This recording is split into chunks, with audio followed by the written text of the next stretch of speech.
I can see a lot of faces online. Just for everyone to know, there are a lot of officers in the council chamber with me. We've obviously got quite a number of agenda items to discuss, and the papers run to many hundreds of pages. So firstly, as we've got officers,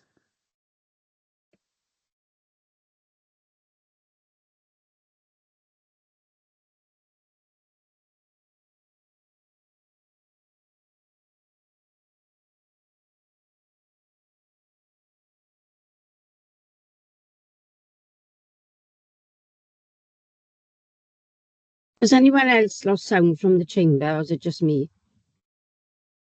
Yes, we lost sound from the chamber. Sorry, the alarm is going off at the minute. Won't be 2 seconds, hopefully.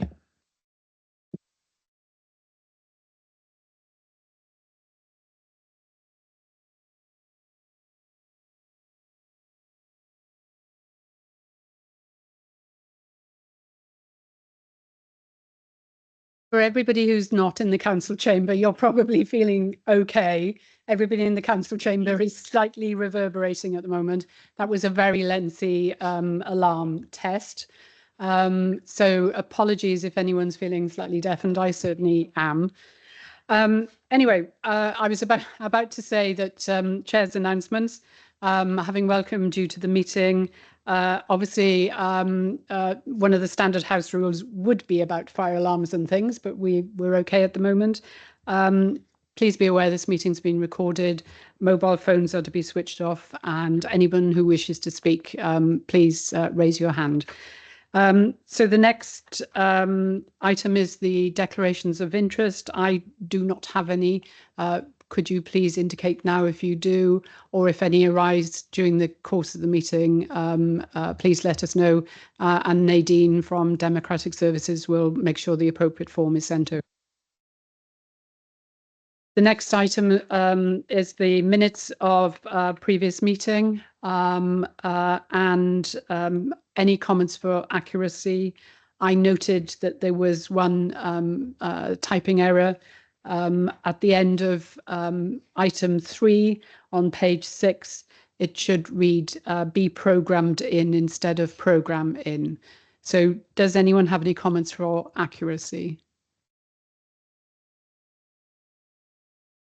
See no comments or hands raised. So on that basis, may I have a proposer and seconder, please? Oh, sorry, Chair. Did you want any matters arising, or? Certainly, yes, Councillor. If you've got matters arising, please do say so. Okay. Yeah.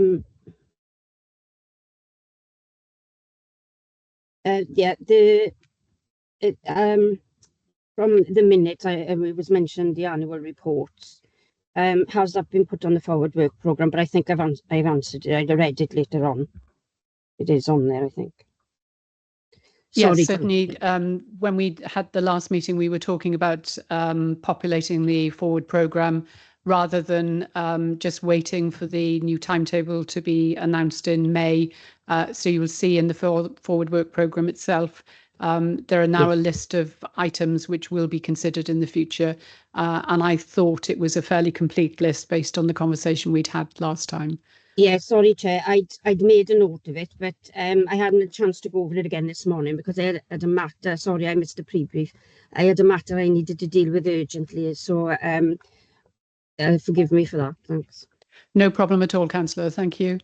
So if there are no other points, may I have a proposer and seconder, please? I propose, Chair. Thank you, Councillor. Happy to second, Chair. Thank you, Mark.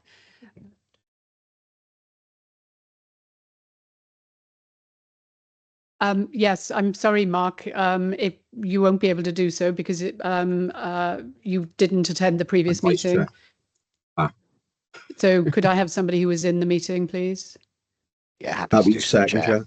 Thank you, Andrew. Thank you very much. So on that basis, we'll move forward to item 4, which is the forward work programme. And I believe that Steph, obviously, this is a matter that you will be keeping an eye on. And I believe one of my lay colleagues, Mike Spanner, who's in the council chamber with me, wanted to raise a point about assurance. Yeah, just a straightforward question, I guess, is will we get findings and outcomes and work from other second line assurance providers reported into Governance and Audit Committee, please? Thank you for that query, Mike. Yes, we will. So the civic dates for 25-26 are currently being drafted. Once those are confirmed, we will be developing the forward work programme for 25-26, and second line assurance will come through to that. A good example of that is within children and young people services, we have a quality practice and strategic group that covers second line assurance, and that will be a potential theme coming through to us. Does anyone have any other points they want to raise about this particular set of papers? No, in which case we'll move on to agenda item 5, which is an Audit Wales report. So it's going to be discussed by one of the officers who's in the council chamber with me. But initially it's over to Audit Wales to just give us an overview of the matter. Thank you. Thank you, Chair. The report that you have in front of you today is around strategic management of assets. With the Chair's permission, what I'll do is I'll take the committee through our high-level findings. I'll then pass over to Simon Brennan, who'll take the committee through the Council's response to those recommendations, and then we'll take any questions from committee members after that. Thank you, Alison. Lovely, thank you, Chair. So our review looked at the Council's strategic approach to its assets and whether it was strengthening its ability to transform, adapt and maintain the delivery of services in the short and longer term. We concluded that the Council does not have a current vision and plan for managing its assets or timely and comprehensive monitoring arrangements. And we reached this conclusion because the Council, at the time of our work, had not yet set out an updated vision and ambition for the strategic use of its assets. It did not have an up-to-date asset delivery action plan, which, combined with the scale of the poor condition and associated costs of maintaining its assets, presented significant risks, and that the Council does not have an effective approach to monitoring and evaluating the management of its assets. They were our findings at the time we published our report in December 2023. We issued 3 recommendations to the Council to address some of these weaknesses that we had identified. The first one related to the strategic asset management vision and strategy. And we said that in developing its new corporate asset management strategy, the Council should put the sustainable development principle at the heart of its considerations, in particular, setting out its long-term vision and outcomes it wanted to achieve over the short, medium and longer term. Recommendation 2 addressed strategic asset management planning and delivery. And we said there that once the Council had agreed its new corporate asset management strategy, it should develop the supporting arrangements to ensure that it has sufficient corporate oversight and a consistent approach to the delivery of its asset objectives across the organisation. The third recommendation that we made related to the strategic asset management governance and monitoring. And we said to ensure that the Council is able to understand the progress its asset management strategy and arrangements are making and how those are helping to deliver and achieve its wellbeing objectives, the Council would need to assure itself that its current governance arrangements are sufficient to effectively monitor its progress. We also said to ensure that it can better understand the progress it is making around its assets and to determine if it is delivering value for money, the Council needed to develop and communicate regular progress monitoring reports, develop a broader set of asset-related measures, and look for opportunities to benchmark itself against other organisations. The council has completed and returned a management response form, and that's in front of members today. So at this point, I'd like to take the opportunity to pass over to Simon Brennan, the council officer with responsibility for delivering on that. Thank you, Chair. Thank you very much, Alison. Yes, and Simon Brennan's going to speak next. Simon, if you wouldn't mind introducing yourself to the committee. Thank you, Chair. Morning, everyone. I'm Simon Brennan. I'm the Head of Property and Regeneration within the Council, and so I have overall control of the Council's building assets and land, and alongside another number of other programmes like regeneration, economic development, strategic funding, etc., and all our construction projects.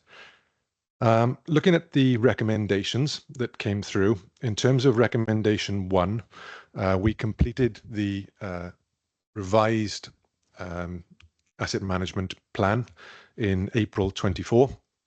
That was perhaps a little bit delayed for a number of reasons. Firstly, clearly the COVID period, where we diverted staff from what we would consider to be the strategic work to undertaking a range of other tasks to keep us going during that period, but also because we've had some recruitment issues within that service for several years for one reason and another, particularly around the difficulty of recruiting within our current salary bands. We have been running at about 66% capacity in terms of surveyors. But that work was completed in April 24. Again, slight delay because we took on board some of the comments from Wales Audit around sustainable management of the assets and items that they would like to see within that report. So that was completed in April 24 and is set now for the next 5 years. In terms of recommendation 2 around the governance structure, again, some of these things were suspended during the COVID period, but were reinstated thereafter. We currently run with an organisational development board, which my colleague Noelwyn chairs, and that is looking at a sort of holistic view, I suppose, of the way that the authority manages all its assets. That includes property, but also includes IT and HR. So it's looking at a combined solution, if you like, to how we manage those critical assets for us across the authority. That meets quarterly and deals with all of the operational property issues, if you like, that we need to deal with. Potentially, we could set up a strategic asset management group on top of that, but at the moment, it would be broadly the same people in the room as they would be in the organizational development group. So it makes sort of little sense in terms of the use of resources at the moment. In terms of the non-operational property, of course, that wouldn't go through that group, but that will be reported as usual through the property performance reports. And the first one of those will be due because the asset management plan was put in place in 2024 in April. The first one of those operational property non-operational property reports will take place in probably May of this year. Obviously, in terms of governance then, all decision making will go through the usual process of going through either corporate leadership team and then on to strategic leadership team and then on through the cabinet process. In addition to that sort of process, I mean, for some items, for example, the accommodation strategy, which is currently going through our system, that would involve officers like myself meeting with the management teams for each of the directorates to ensure that there's full buy-in to those sorts of larger scale reports. Moving on to recommendation 3. As it says there, this is largely around the reporting process. And as I said earlier, what we tend to do is to report all of our property performance through a property performance report, which happens every 12 months. And in this instance, it will take place obviously 12 months after the asset management report went through. Some discussion around the 6-monthly reporting against the action plan and whether we do that or whether we include that as part of the action of the property performance plan, because that gives a sort of an annual report, if you like, on where we are with the action plan. I have no objection generally to going back every 6 months, but that'll be something that we'll have to discuss with the scrutiny chairs. I think that's it from me, but happy to take any questions on any of the issues raised. Thank you very much. I'm fairly sure there will be some questions. I can see some hands raised. Councillor Clement Williams. Thank you, Chair. On the asset management strategy, page 59, it mentions the Baglan Energy Park and it being contaminated. Who's paying for the work to sort out the contamination? And what does it mean by a key site for strategic employment? I don't need a long answer.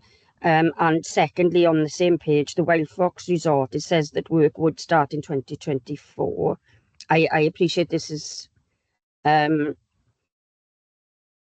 24 to 27 asset management report, but did the work start in 2024? Thank you. Thank you, Chair. The Energy Park is currently in the ownership of Welsh Government.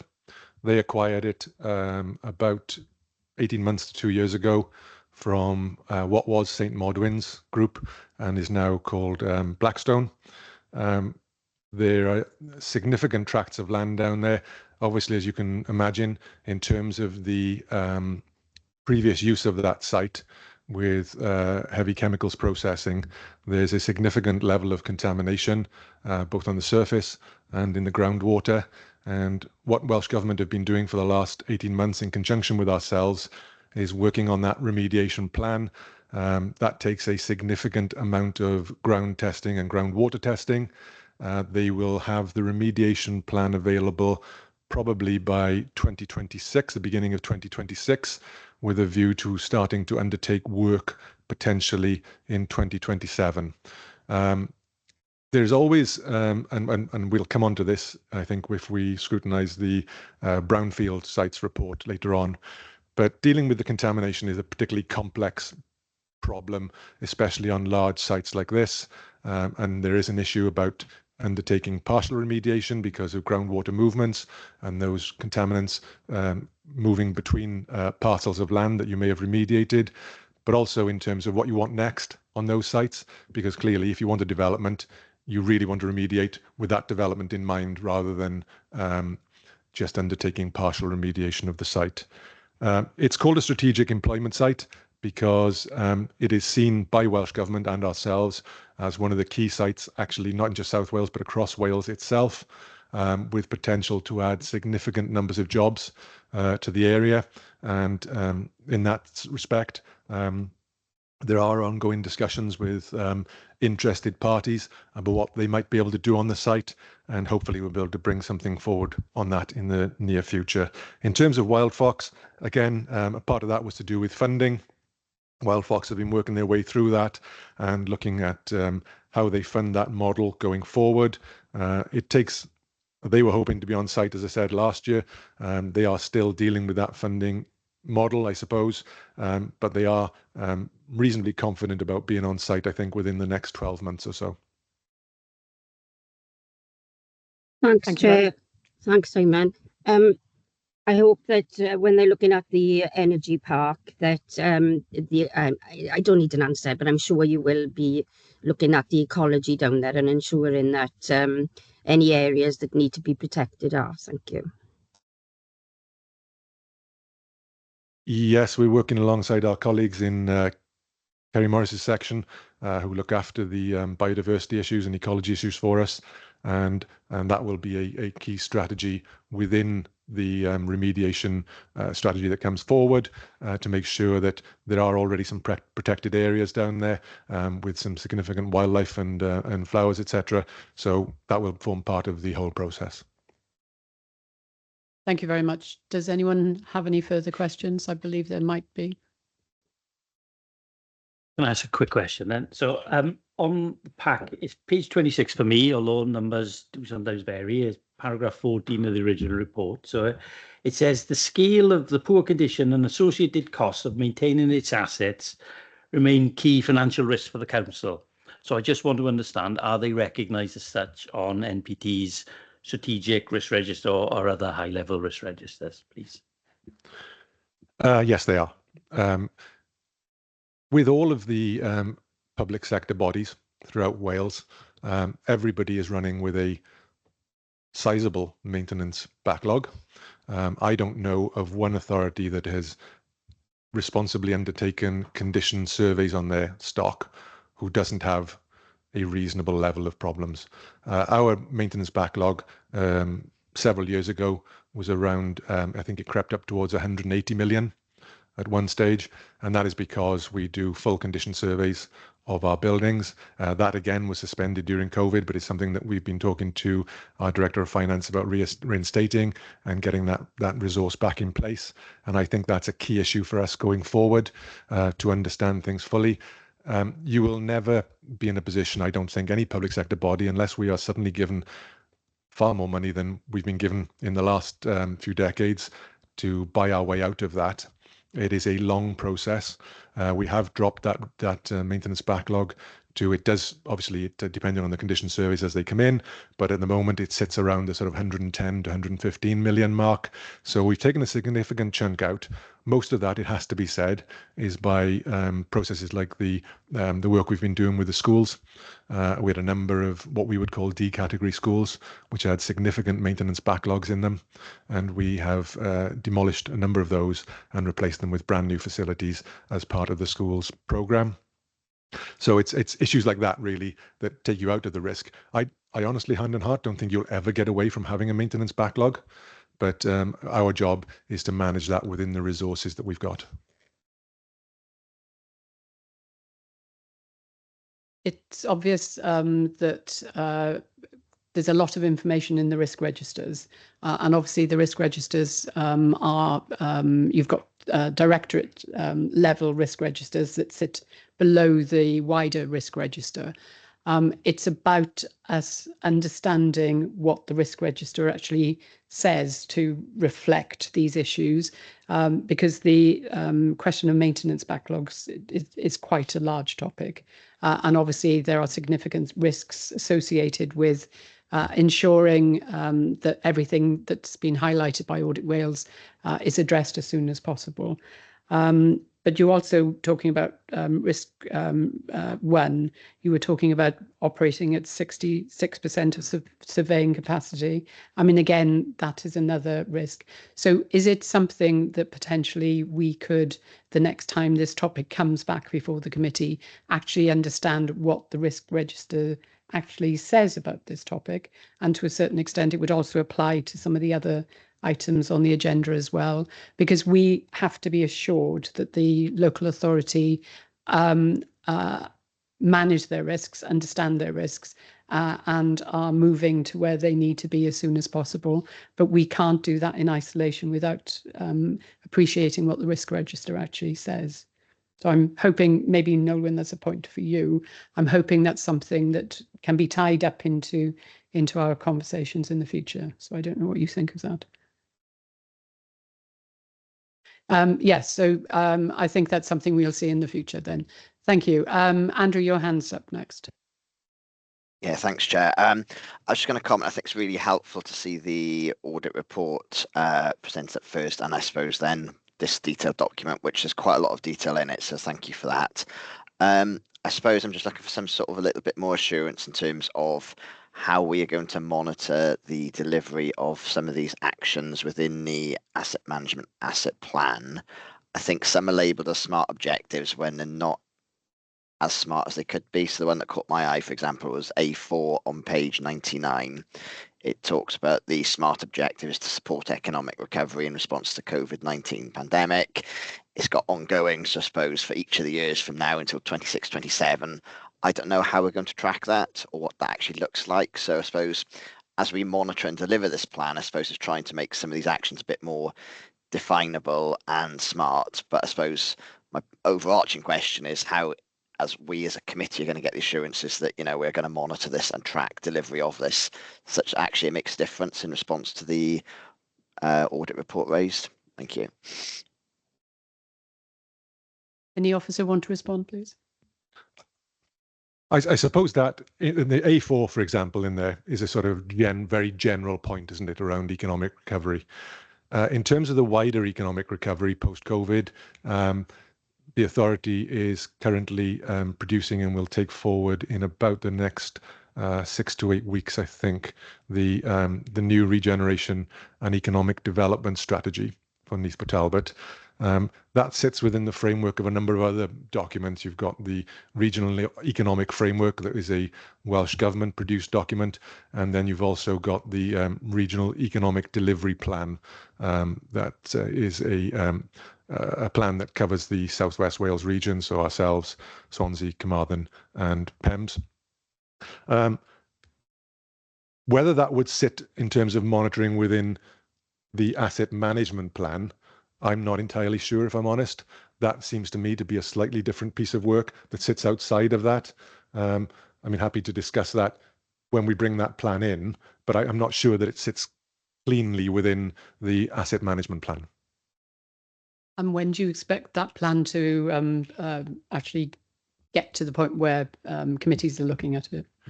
We took the verbal update to scrutiny last Friday. There will be a workshop with members to go through the draft report that we've got.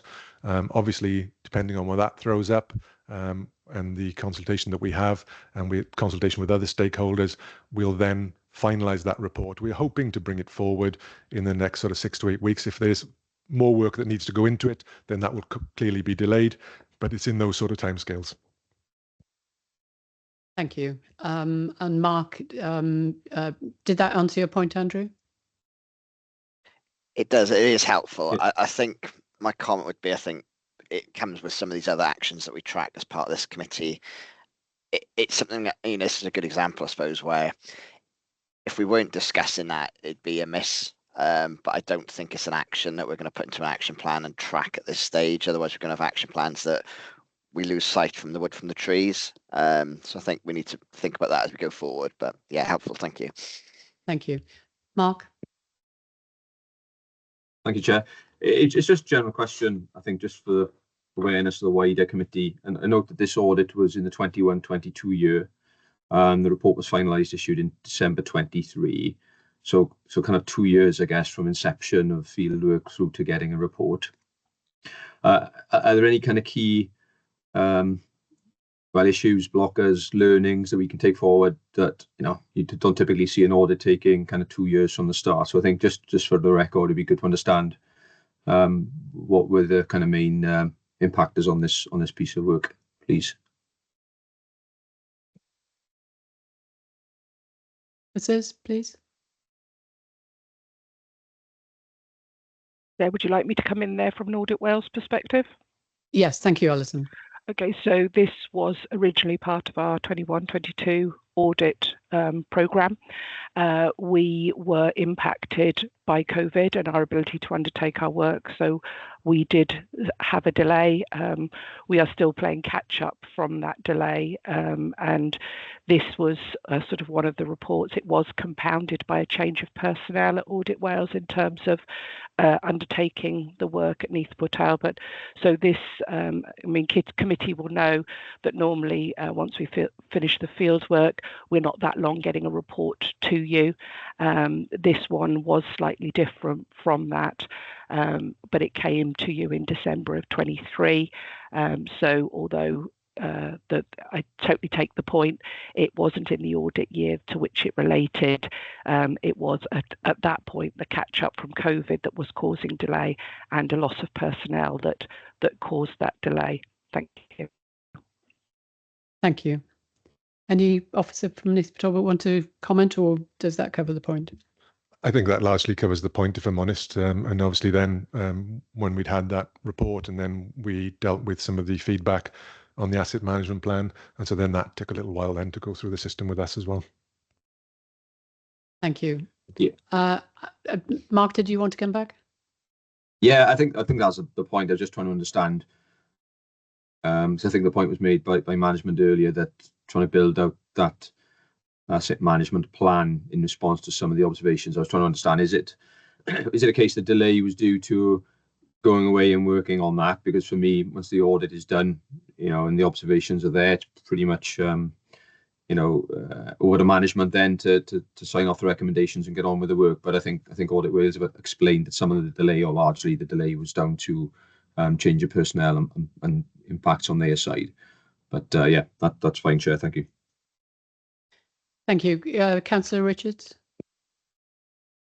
Yeah, great. Diolch yn fawr. Thank you. Thank you also to Audit Wales and the Council for their response. My first question was going to be similar to Andrew's question, so I will leave that around the performance indicators. But my second question is directed at Audit Wales, if I may. And forgive me if I've missed this in the report, has Audit Wales reviewed the Council's action plan and the response to the findings?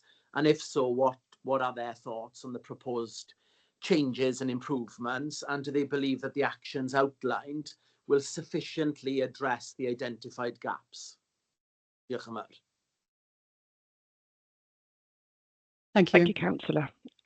So under the new sort of audit standards that we work to, when we issue recommendations, part of our duty is to ensure there has been proper consideration of the recommendations by the audited body.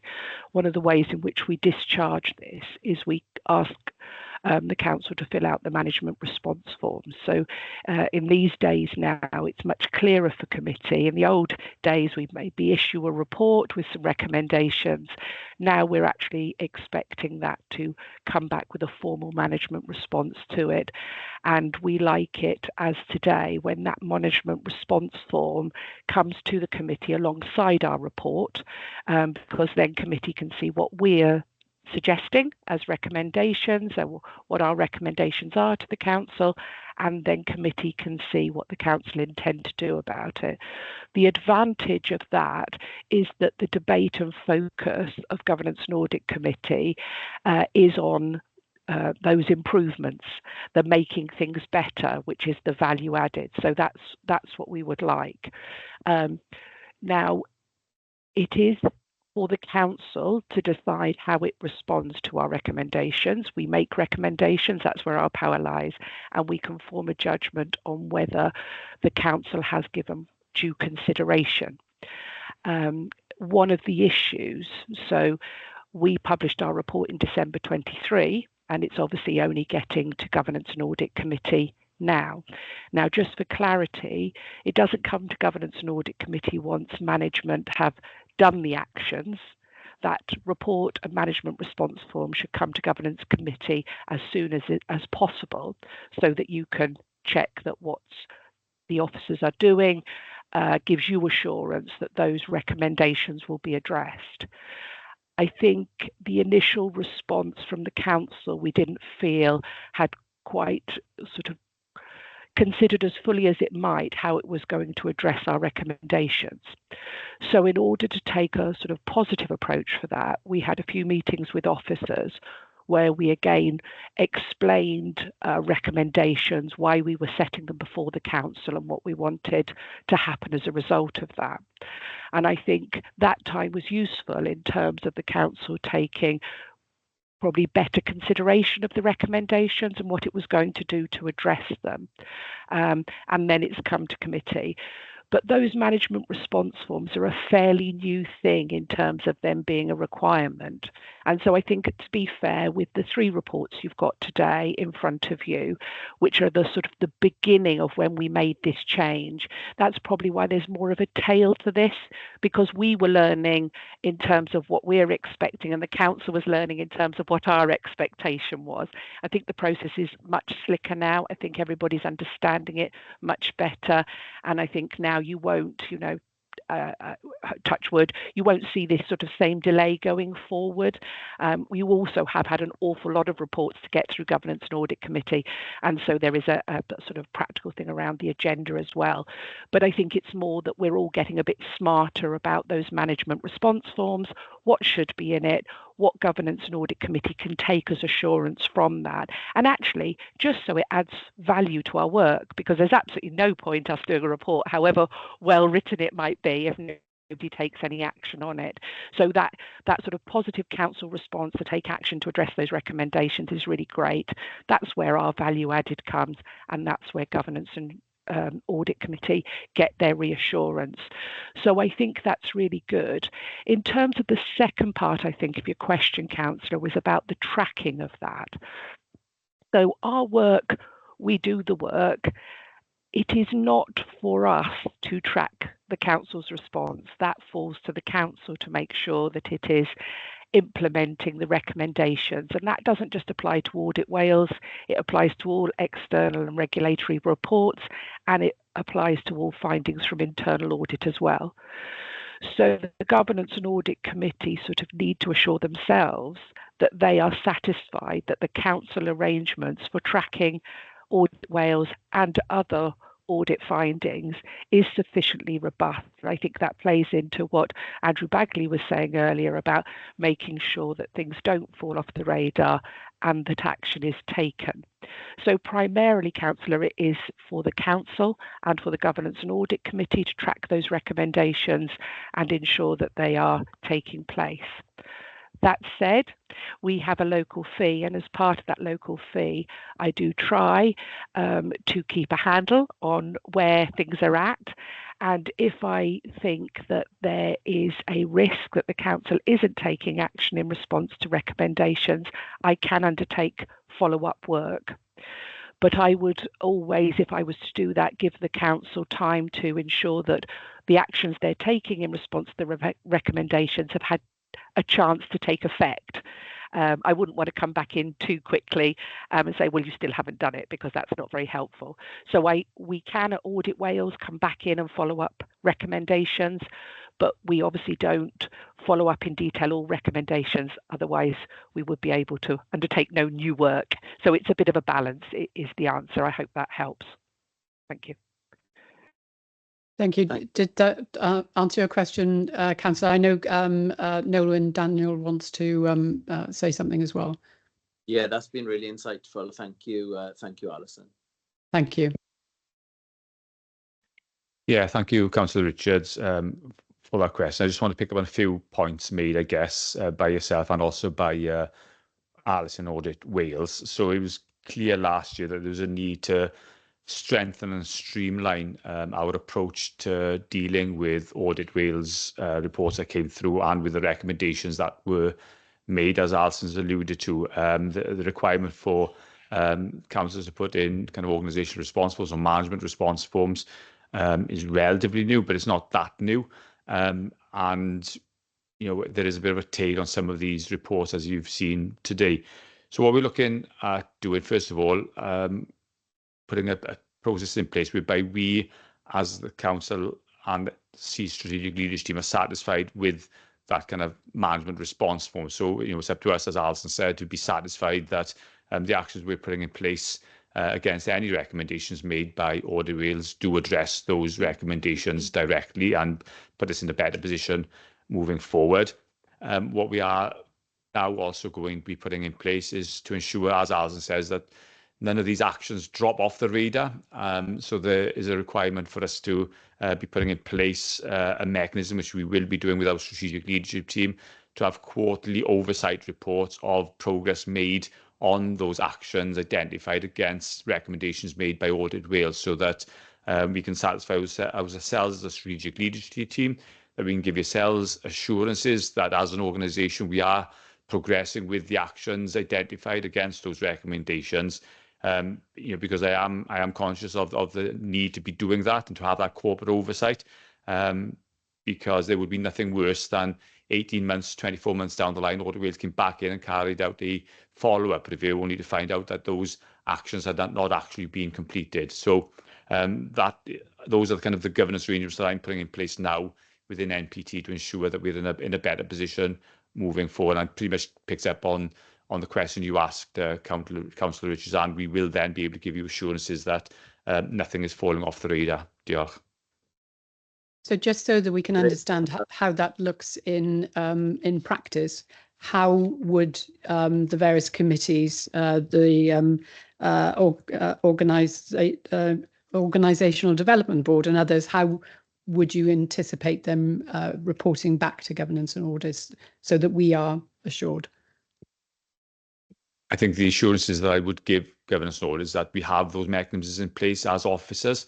You know, I don't believe it would necessarily be for the Governance Audit Committee to satisfy themselves of the delivery of the actions per se, but the assurance is required that we do have the mechanisms in place to ensure that they are being delivered. So, you know, for me, there is a link, and we need to ensure that, you know, when service areas are putting in action plans against recommendations, that those actually then also appear in the service business plans for the coming year, that they cascade down through the organisation into various individual plans as well. So, you know, they don't and shouldn't sit in isolation of service business plans. They need to be embedded into what the services are delivering. So that, you know, it's part of putting that kind of mechanism and processes in place just to ensure that we've got oversight of delivery as well, Chair.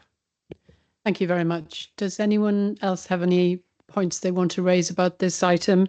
I see no hands. This item's for information, and therefore we know. Oh, sorry, can I ask one more question? Just on your asset management strategy, so it's page 65 of my back.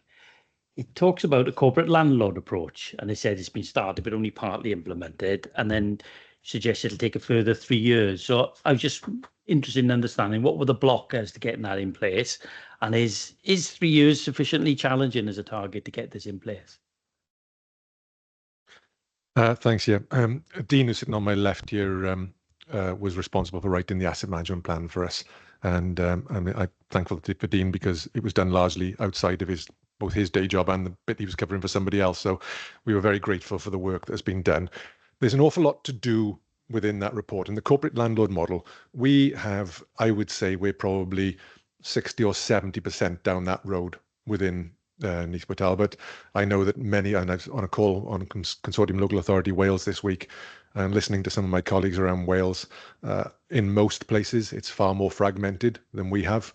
I mean, the majority of the control, and what we've been very clear to say is that all property related decisions should go through myself as the person with delegated powers to do those, or to take them then through cabinet and to make sure we get formal decision on them.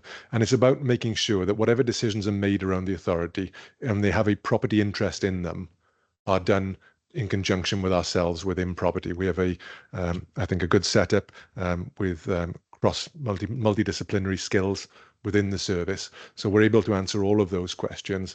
There are some, Dean is just sort of putting together the corporate landlord model in terms of the report and the strategy that we're taking through. And I think that's due by September 25, I think. So we're hoping to complete that within the summer period and take that through the system. And it's really just to remind, I suppose, officers and members to a certain extent of the way that the property service integrates into the rest of the authority and the way that it should have a handle then on all of our assets across the board, and to make sure we don't have sort of services and directorates doing their own thing and maybe causing issues along the way because they don't have the full skill set to do that. Thank you. I thought that was informative and reassuring. Thank you. Thank you very much. In which case, if there are no further questions, this set of papers is for information and therefore we note the report. The next item is agenda item 6, which can be found at page 107 onwards, and that relates to brownfield land and empty buildings. Alison, I believe you're going to introduce this from an Audit Wales perspective, and then Simon, you again are going to say something about it. Thank you, Chair. So for committee's awareness, the last report you just considered was what we call a local report, so a report specific to Neath Talbot County Borough Council. Neath Talbot Council. This report that you have is what we call a local government national report.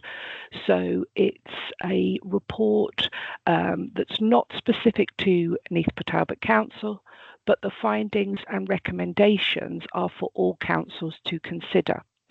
So again, there are recommendations in this report for which we've had a management response form from the council and which Simon will take you through afterwards. So just a couple of points for those that aren't necessarily in this field. Brownfield land is previously developed land, i.e. land that's had a permanent structure on it. It's a simplistic definition, but that is what brownfield land is. And brownfield sites, can be difficult to remediate and more difficult to build on than greenfield sites. But as the report sets out from a sustainability perspective, it's really important that we are using those brownfield sites effectively.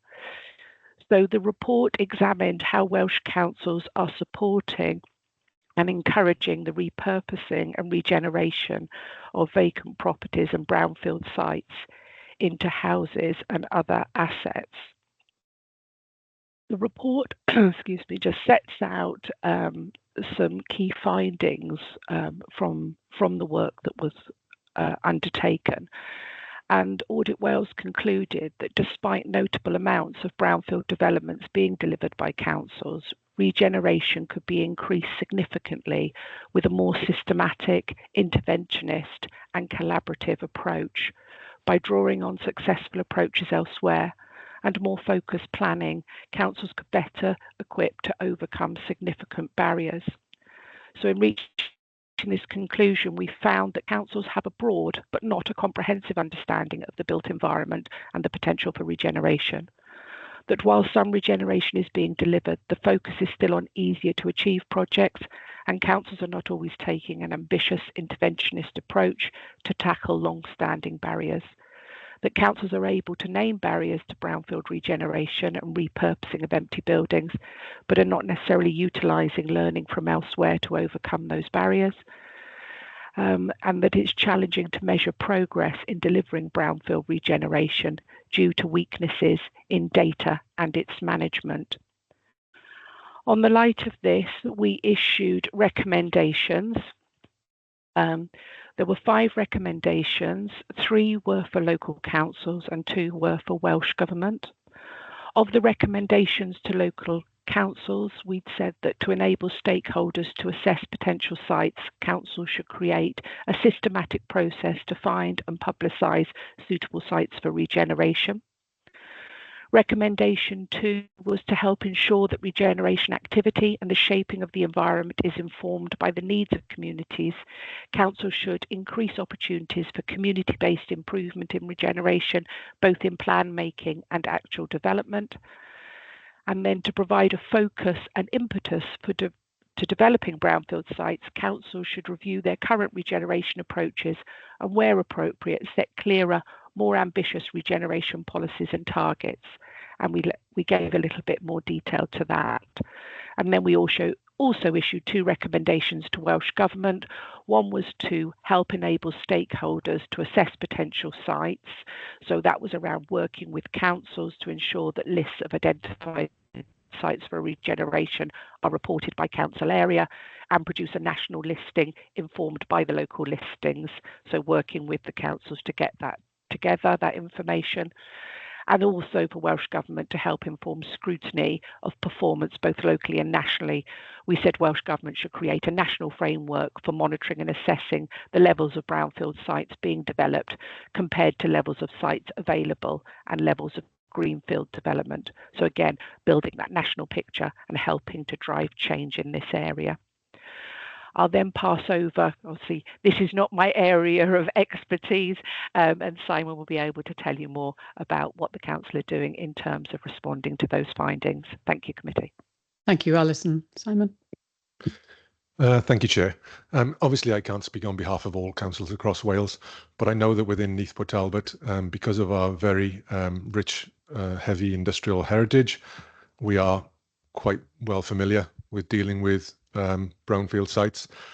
Brownfield sites in itself is a very wide definition, from something where you may have had a single building of some sort on a site to some of the sites that we're dealing with. We touched on earlier, Baglan Energy Park, for example, which had very, very heavy chemical use on it and requires significant levels of remediation. The big challenge on remediation is not necessarily one around knowledge, because I imagine there's a lot of authorities who are like us who are well versed with dealing with remediation sites. The big challenge is around funding, in terms of understanding how you are going to bridge the gap between the cost of remediation. In heavy areas, it could be anything up to £500,000 an acre, whereas you might have a land value in our area, for example, of 100 to 120. So in simple economic terms, it's very, very difficult to get that to stack up. The only way that you will ever do it is through grant funding. That is, it'll always be public intervention to get those things sorted.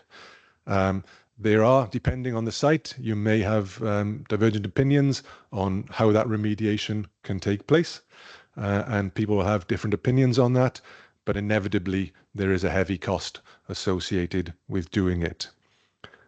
In terms of the data and management side, I think within the report we've agreed that we will put together a list of brownfield sites within the county borough. The difficulty you always have on these things is in terms of providing the information that goes with it. You can say what previous uses were on that site, but until you've done proper complex site investigation works, you can't really say how much it'll cost to remediate that site or the work that you'll undertake to do it. The second challenge on that then is around land which is in private ownership. Obviously, we don't go on site and undertake site investigation works.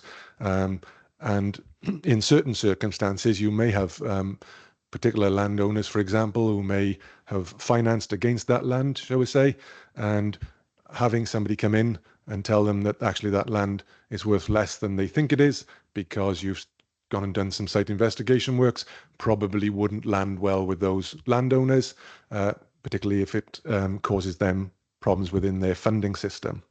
So I think there's a lot of challenges with this. So what I think we've agreed to do is to put together the list of the brownfield sites and then effectively caveat it by saying anybody who's interested in that site, whilst we can say these were the previous known uses on that site, and whether it's a chemical works or whether it was a lot of steel that we've had within and steel production within the area, but they would have to undertake their own SI works, site investigation works, to make sure that that site is capable of doing what they wanted to do going forward. Some sites, and we dealt with one I can think of in particular within Port Talbot, spent several years doing the ground investigation works, originally planned a residential scheme on it. It became clear during that process you were never going to get a viable residential scheme on it. We've switched that to a commercial scheme going forward. So it's about understanding what you're dealing with and what the options are to take that forward. So I think it's a really challenging piece of work. And as I said, from our point of view within Neath Port Talbot, we're very comfortable with some of the skill sets that we've got within the authority to deal with those parcels of land because we're well used to doing it, unfortunately. And as I said earlier, we are dealing with colleagues in Welsh Government on perhaps what is one of the biggest remediation sites in Wales. In fact, we've got a couple of them because you've got both the energy park, but we've also got the Coed Darcy development over in Baglan, which is currently owned by St Modwyn's. So it's dealing with the complexity of these sites and what development you can get out of it going forward. Thank you very much. Do any colleagues have questions of either Audit Wales or Simon? I don't see any hands. I suppose, Simon. Mark, thank you. Thanks, Chair. Yes, thanks, Simon. Just noted the comments on the brownfield aspect. With the sort of empty buildings element of it, I was looking at the report from Audit Wales. I think it's page 147, which is recommendation 2, and the council response is that the urbanists consultancy organisation have been engaged to provide place plans for our key town centres, and they will then inform the regen strategy by roadmaps. So I'm just keen to understand, there's no kind of date on when that's being done by, and being a Neath resident myself, and certainly parts of the town centre like Queen Street, particularly in need of investment, I would say. Are you able to give us a view of the status of those place plans by the urbanists, and in terms of when we might get an idea of when they'll impact the current? I assume we have a current regeneration strategy. There's not one there, but I think it's keen to kind of understand how this is going to be brought into life, I guess, and it's not kind of clear to see from the report. Thank you, Chair. The place plans, the 3 main town centre place plans, have been by and large completed. You will be pleased to know Queen Street does feature in that, so you can rest assured on that particular area. But it's about really setting out, I suppose, several schemes within the town centres that could improve matters going forward. The reason they were delayed slightly, we went to consultation with members and with stakeholders within the area to make sure that what we were looking at in terms of the work that was provided by the urbanists was what was required and what was wanted locally. And now I think we're at that place where certainly with those 3, we'll be able to bring them forward probably by late spring, early summer. I think with the remaining place plans, again, those are in development. They're at various different stages of the development process, but I guess we're looking probably more towards autumn for bringing those forward. Some of the members have pointed out that there are still some towns that haven't been included in that process, and that is something that we're seeking further funding for to probably bring forward, I guess. I mean, the one that sticks in my mind is Skewen, which is one of our larger conurbations, but doesn't have a place plan at the moment. But the reason for that is that we agreed with Welsh Government that we couldn't do all of them at the same time. So we had a bit of a geographical spread across the county borough to make sure that no particular area within the council was felt sort of disadvantaged. They weren't having a place plan developed. As I say, on top of that, then those place plans will feed into are feeding into the regeneration strategy that we'll be bringing forward in the near future then to sort of tie all that work together. Thank you very much. Councillor Richards, your hand is raised, and then my colleague Mike in the chamber with me. Yeah, diolch yn fawr iawn. My questions have slightly changed with the different responses, but yeah, thank you, Simon, for your response. And, you know, I understand that Audit Wales recommendations are for all local authorities across Wales. And while they provide a helpful framework, I guess I'd like to ask how Neath Talbot plans to specifically implement these recommendations in its own brownfield redevelopment project. So basically, the specifics of that is, how does the council intend to secure, you know, Simon, you mentioned the grants and funding, the necessary grants for these initiatives? You know, what strategies will ensure that this funding aligns with the asset management plan and delivers value for money? Also, how will the council ensure that its governance structures can manage the, I guess, the complexity of these projects, particularly when reliant on external funding sources? And then finally, what identified risks are associated with securing grant funding, and what measures are in place to mitigate those risks? Diolch yn fawr. Thank you, Chair. In terms of the vacant buildings, that is a real challenge for us. And if you look at, I mean, what we've done in the past is probably taken a sort of risk-based approach to it in some ways, insofar as we've acquired what we see as strategic buildings, which for one reason or another, certainly the private sector have not either wanted to or been in a position to take forward. The challenge there is that sometimes we have to hold these buildings for quite some period of time whilst we secure grant funding. and you have to have a viable scheme, obviously, and Welsh Government or UK Government need to be in that position where they can fund it. I mean, some recent examples, I suppose, that we could point to. The Harbour Court building in Port Talbot, down by the railway station, which was vacant for, I think, probably 7 or 8 years, former court building. We'd acquired it, a few sort of interim uses during the period, but we finally got the funding to develop it about 4 years ago, 5 years ago. We completed it. Lucky enough to recruit or to get a tenant that was in the software business. They've subsequently been bought out by Deloitte. So we have, Deloitte's operating within Port Talbot, and I think that is a direct result of the quality of that building that we're able to develop, and that relates to the funding that we were able to secure from Welsh Government for that project. Across the road from that, you've got the former Plaza Cinema, which again had been vacant for a number of years before we eventually acquired it. And then it took some time working through with stakeholders, initially for a sort of leisure stroke creative arts type facility. And then it became clear with the costings that was going to be a very difficult thing to take forward. And we had to change tack and come up with the project that we've got now, which involves the YMCA providing a number of services within the community. So there are always going to be challenges, and we are going to end up holding buildings sometimes for a period of time.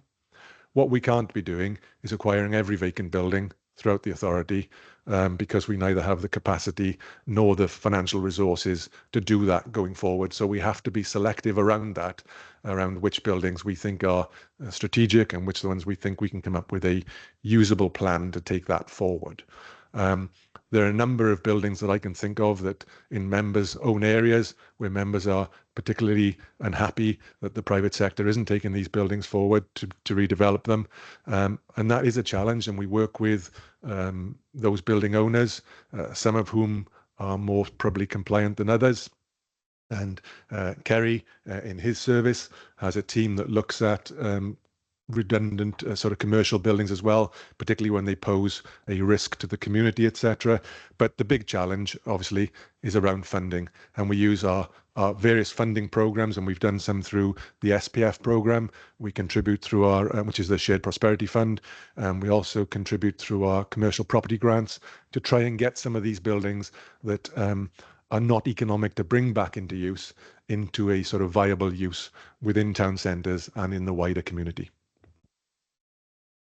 Thank you very much. And Mike, you have a question. Just a quick question. I've just been inquisitive, really, so I think it's for you, Simon. At the outset of that report on page 142 for me, it reflects that NPT did not wish to take part in the Audit Wales review of brownfield regeneration. I was just wondering what were the reasons for that? Particularly around capacity, to be honest. We were going through that period within COVID and coming out of COVID where, we were catching up on a lot of things, and capacity within a lot of our services is very, very limited. And we just didn't have the resources because of some of the big projects. I mean, on top of what we would consider to be business as usual, obviously in the last few years, we've been putting resources into the Freeport proposal. We've been resources into what's happening down in Tartar, up in Wildfox. So there's a number of major projects within the area that we've been trying to resource, and we just didn't have the capacity to get involved, unfortunately. Thank you. And I suppose a similar question relates to page 122. There's reference to the housing waiting list based on census figures, and 4 councils didn't supply data, and Neath Talbot was one of them. The other 3 were Caerphilly, Merthyr Tydfil and Swansea. Is that a similar reason? I think you'd have to speak to my colleague Shelley Howard on that one, who manages the housing service. I wouldn't have information on that, unfortunately. Thank you. It's just an aside question, so we don't need a response. Any other questions from anybody? In which case, this report is also for information, so we note it and move on to another Audit Wales report, cracks in the foundations, building safety in Wales. a weighty report covering a number of important topics, and obviously set against the tragedy that was the major Grenville fire, where numerous people sadly lost their lives. Again, Alison, I believe you're going to speak initially to the document, and then we'll move on to officers from Neath and Talbot. Thank you. Yes, thank you, Chair. So I'll take you through this report again. It's like the Brownfields report. It's a local government national study, so not specific to Neath and Talbot, but again, the recommendations apply to all local authorities in Wales. I'm going to do my bit, and then I'm going to pass over to Kerry Morris, the council officer who did the management response form for this, to take the committee through what the council intend to do with regard to the recommendations. So this report set out to understand how well the Welsh Government, local authorities and their partners are strengthening and improving building control and building safety services following the Building Safety Act 2022. So all 22 councils were looked at a high level, and the conclusions that were reached was that responsible bodies are yet to develop comprehensive plans that set out how the new and revised responsibilities introduced by the Building Safety Act will be addressed. That resourcing issues make it unlikely that local authorities can successfully implement the new building safety regime, or that services are fit for purpose. And that there is little evaluation of building control services across Wales, and no national comprehensive system of building safety assurance. So they were the sort of key findings from that. There were 8 recommendations issued in the report. Of those recommendations, 4 were for Welsh Government and 4 were for local authorities. I won't read through the Welsh Government ones just because of time and agenda, but they're available for people to see on page 11 of our report. And then if we move on to the recommendations that were for local authorities, recommendation 5, which was the first of the local authority recommendations, was that local authorities should develop local action plans that articulate a clear vision for building control, to be able to plan effectively to implement the requirements of the Act. And then we set out what that plan should take regard of. Recommendation 6 was that local authorities should urgently review their financial management of building control and ensure they are fully complying with the regulations. And again, there's some bullet points on recommendation 6 that gives more detail to that. Recommendation 7 was that local authorities should work with partners to make better use of limited resources by exploring the potential for collaboration and regionalisation to strengthen resilience through a cost-benefit analysis of partnering with neighbouring authorities, establishing joint ventures and/or adopting a regional model where beneficial. And the final recommendation, recommendation 8, was that local authorities should review risk management processes to ensure that risks are systematically identified, recorded, assessed, mitigated, and subject to regular evaluation and scrutiny. At that point, Chair, I know it's a long report and there's a great amount of detail in there, but mindful of time, if I pass over to Kerry Morris now, who can take the committee through the Council's intended actions in response to this. Thank you. Thank you, Alison. Kerry, welcome. Thank you, Chair, and thank you for that, Alison. Yeah, just props for members of the committee who don't know me. I'm Kerry Morris. I'm the Head of Planning and Public Protection for the Council, so the building control function falls within my area of responsibility. Also on the call this morning is Paul Davis. He's the Building Control and Business Support Manager. So perhaps following my brief summary of how we're responding to these recommendations, Paul and I will be happy to answer any questions that members of the committee have this morning. Just briefly from me then, in terms of the Appendix 2 to the report in front of the committee this morning sets out the responses that are in progress at the moment, and I think that's perhaps a key message for me to give this morning, is that As a council, we are responding positively to the recommendations of the Audit Wales report, but it is very much work in progress at the moment. So actions have not yet necessarily been completed. The first recommendation obviously relates to the action plan. Now, whilst we don't have a bespoke action plan in place at the moment, there is a lot of work that is going on in parallel, which can essentially be pulled into an action plan quite straightforwardly. And Paul and I will be working on that in the months ahead. But perhaps some of the things to perhaps touch on is that Paul and I have reviewed the structure that building control has in place, and we're content at this point in time that the structure at least is indeed fit for purpose. Indeed, the council in recent years has identified building control as perhaps one of those services that requires some support in terms of capacity and resilience. So the service was allocated around 50k, I think it was, from the Service Resilience Reserve to invest into the structure. So we've utilised that allocation in terms of creating this up-to-date structure. The structure itself, whilst that is a positive, we are carrying a couple of vacancies within the structure, and that comes back to something that was touched on and concluded from the Audit Wales report, is that the building control profession as a whole does face some significant challenges in terms of staffing challenges, particularly not least as generally speaking across Wales. There is an ageing workforce, sort of generally poor succession planning that is in place, sort of lacks of investment and overall lack of resilience. So some other matters that have sort of fed into these challenges as well is that obviously recently that all building control professionals are required to be registered and approved by building safety regulators to prove their competencies. So that again has caused some challenges in terms of getting the professionals that are within the local authorities across Wales up to the level of competency required to meet these regulations. So again, we are in a fairly positive place, perhaps in a better place than some other local authorities, whereby all of our officers have achieved their competencies.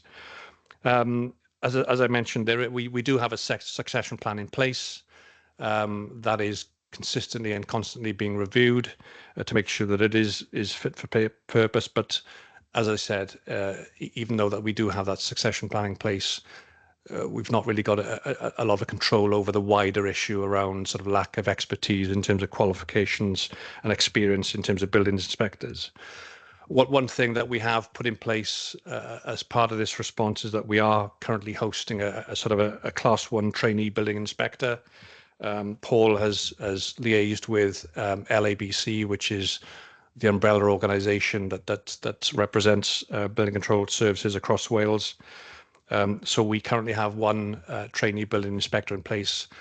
And as I said, as we review the approaches going forward, it may be that we tweak the structures further to perhaps reintroduce a second trainee, because I think ultimately we need to think perhaps outside of the box a little bit and perhaps start growing our own so that we have those succession planning principles delivered internally.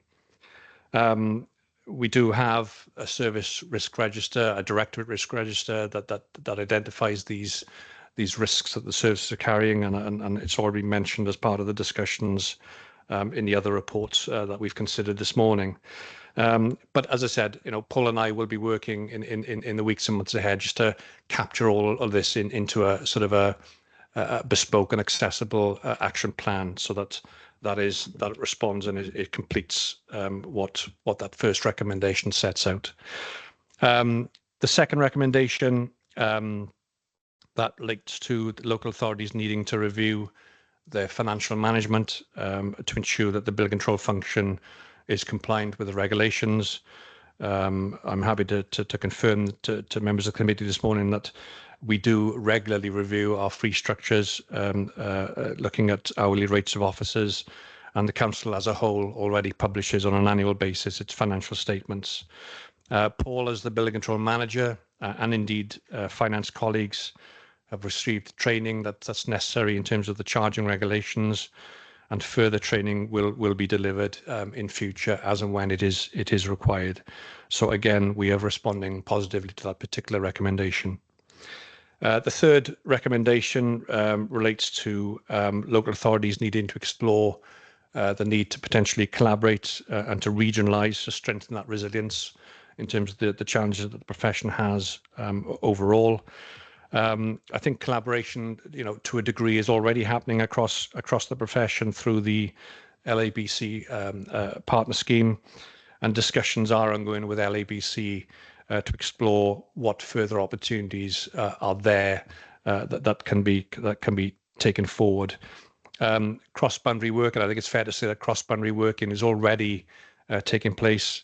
And I'm aware that there's been a lot of discussions around the challenges around the officers needing to gain their competencies.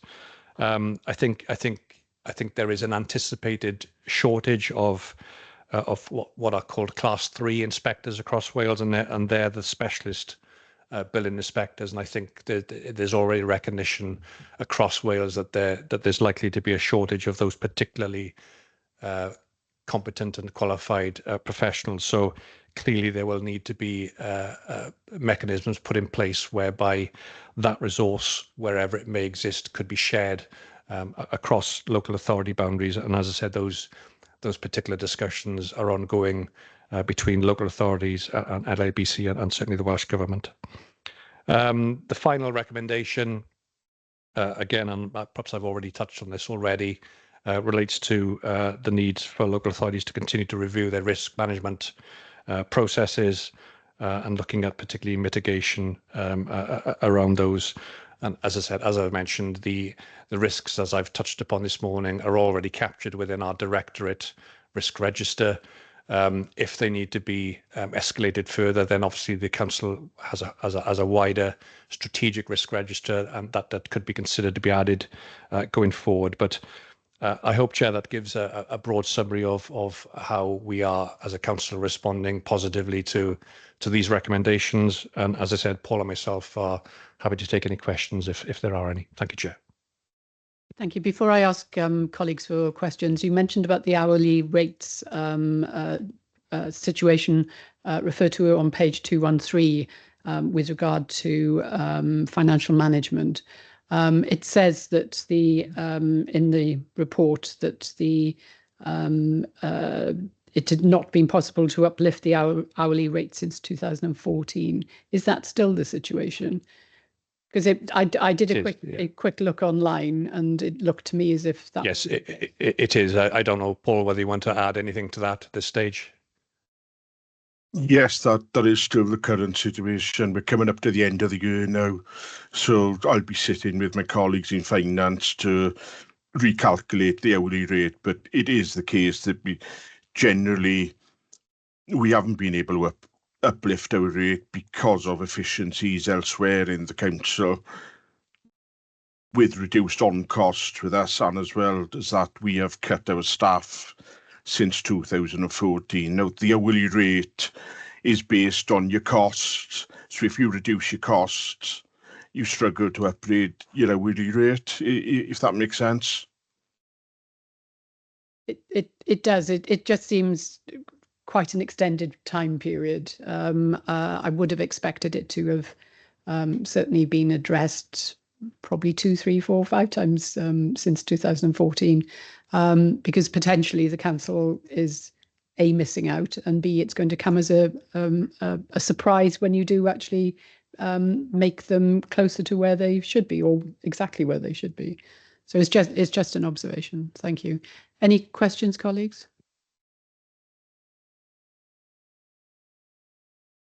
Councillor Clement Williams. Thanks, Chair. I've thought about this on other roles as well. It's good to see we have apprenticeships and sort of growing our own, as you say. But have we ever thought? So this is a typical example where we're struggling to keep up with the costs for these people outside of public sector. Have we thought to kind of share them between councils. You know, so if we can't afford to pay for the cost of the trained people, you know, could we employ somebody between us, I don't know, Bridgend and Swansea, for example? I mean, it may be a stupid thing to say, but having the work done can only be a good thing. Or am I just talking the proverbial? It's a very valid question. I think it's certainly one that was in my mind, because regional working is important, and the difficulty is, without the relevantly qualified people, whatever the council is trying to achieve and address is going to be stymied at every level. So, officers. Well, perhaps I'll come in initially, and then Paul can add anything that he wishes. I mean, I don't think it's a strange suggestion, Councillor. I mean, I think looking at perhaps another area of my service, the planning service, there is a particular lack of expertise and experience in terms of the minerals and waste planning function, and Carmarthenshire, for example, have got effectively a regional team in place, which under service level agreements with authorities such as our own, ourselves included, you know, they effectively provide the service for that sort of minerals and waste which is a specialist function within the planning sphere, if you like. So it's not something that's certainly not in place in other areas, and it may well be moving forward as you know, this new regime really takes hold, that local authorities will need to look at potential regionalisation as options to consider going forward. I don't think we're quite there yet, but it is certainly something that the professional, I think, will need to consider broadly. I don't know if you would add anything there, Paul? Only that is something we're already looking at within the LABC Cymru network. We recognise that we've got a shortage of Class 3 registered building inspectors, and these are the only people that are allowed to deal with any developments on high-rise residential buildings, or any work on existing buildings as well. Now, we recognise there is a shortage of Class 3 surveyors in Wales, and we are actually doing what you were suggesting there, whereby we're setting up a network, and it's already taking place informally, but we're going to formalise the network. I've got an extraordinary meeting called next Monday to do so, whereby we, in effect, we're parachuting the qualified surveyors into different areas so they can supervise any ongoing work, as well as provide some mentoring to the existing surveyors who aren't yet Class 3, but they can gain that experience to be able to go forward and sit their competency exams, which are very rigorous. It's very, very hard to get through the competency exams for a Class 3. So things are moving forward on it. With regards to the salaries, unfortunately, that is governed by job evaluation. We can't do anything about that, and we can't do anything about that. We are sharing resources, but it'll be within our own financial constraints. Does that answer your question, Councillor? Yeah, I guess it does. You know, the concern is it's great to have the trainees, and it's the question is, once they are trained up, how do we keep them? And if we're not in the market, Right. at rates of pay, we might lose that, and then we're back to square one. But it's good to see that we are looking at it regionally, because I think it's the only way forward. Yeah, the trainees, they're not funded by the local authority at the moment. We could take on another one if we wanted, but currently in Wales there are 8 trainees employed by LABC and seconded to local authorities, so they don't cost us anything. So all we've got to invest is time into those individuals. But at the end of the 2-year traineeship, the idea is that that person comes out as a qualified Class 2 registered building inspector, ready to go into the marketplace. And it's a work in progress. Hope that the host authority will have a post ready for them to step into, which is my intention. But if the host authority can't employ them, there are plenty of vacant posts across Wales where these people can step in and be productive. Chair, can I ask a supplementary question of the other officers, please? Yes, certainly. So moving forward, I'm not sure where it would probably be director level, but is it something we could take to the WLGA to see if they can lobby Welsh Government to set up roles where local authorities are struggling to pay the market rate, that are kind of, that we can use as a kind of library of skills. Again, maybe it's pie in the sky, but I'm trying to think outside the box as to how we can mend it. Elwyn? Yeah, thank you, Councillor. I think in terms of the WLG, clearly that's a political arena that our politicians will need to raise that in. So I'm sure that can be something that's brought up with those that sit on the WLG from the Cabinet, and I'm happy to kind of put that on the radar for them. Diolch. Thank you very much. It's a really important topic, and as Councillor Clement Williams said, if there is a means of fixing it, then it is important. So thank you, Nolwenn. Thank you. Mark? Okay, thanks, Chair.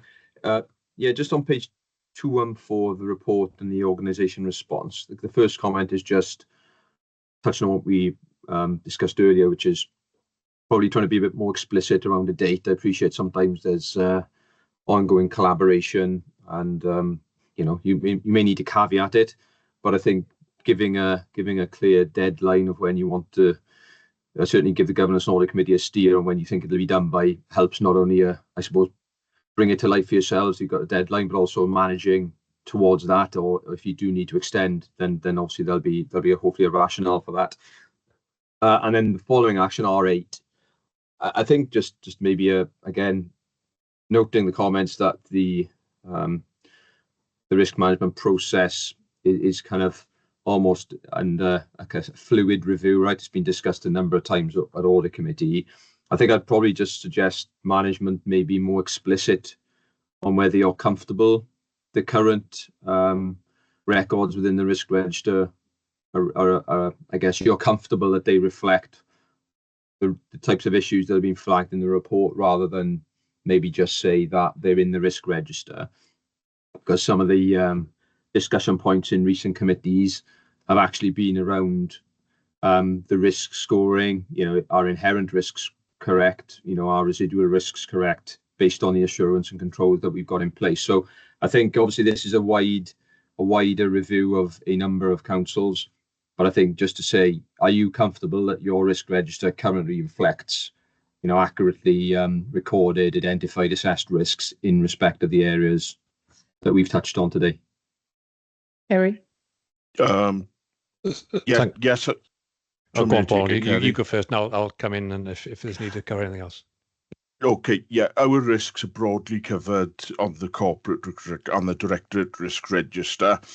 But if I could explain as well, as part of the new legislation, Welsh Government have introduced what they call in operational standard rules, and it sets out how each local authority builder control department should be operating, what standards we need to meet, and part of it is how we deal with our risks.